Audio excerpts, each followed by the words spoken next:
Bonjour à tous et bienvenue dans ce nouveau Médiatube.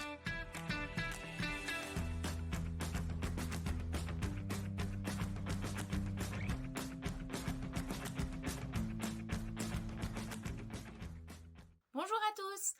Aujourd'hui, je viens vous présenter un roman un poil singulier. Il s'agit de L'énigme de Turnglass de Gareth Robin.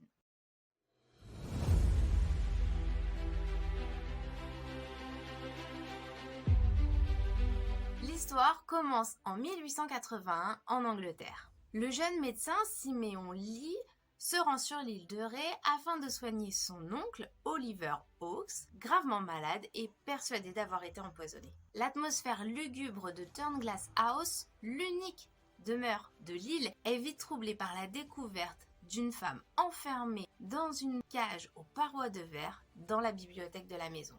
Au fil de son enquête, Siméon se retrouve plongé dans une série d'énigmes et de secrets de famille. L'histoire continue en Californie en 1939. Ken Kurian est un jeune acteur qui cherche à faire son trou. Lors d'une soirée, il fait la rencontre d'Oliver Took, un écrivain reconnu, fils du gouverneur de l'État et propriétaire d'une maison près de l'océan, Turnglass House. Mais lorsqu'Oliver est retrouvé mort, Ken va démêler les nœuds d'une intrigue familiale complexe et s'aider du roman de son défunt ami, L'énigme de Turnglass. L'énigme de Turnglass est un roman qui mêle habilement mystère, thriller psychologique et éléments gothiques. L'auteur nous entraîne dans une intrigue complexe où les apparences sont parfois trompeuses et où chaque personnage cache un lourd secret. Mais le plus étonnant, et vous l'aurez probablement remarqué, est le format du roman que l'on dit tête bêche. Ce sont des histoires miroirs, ça veut dire qu'elles se répondent, l'une n'allant pas sans l'autre.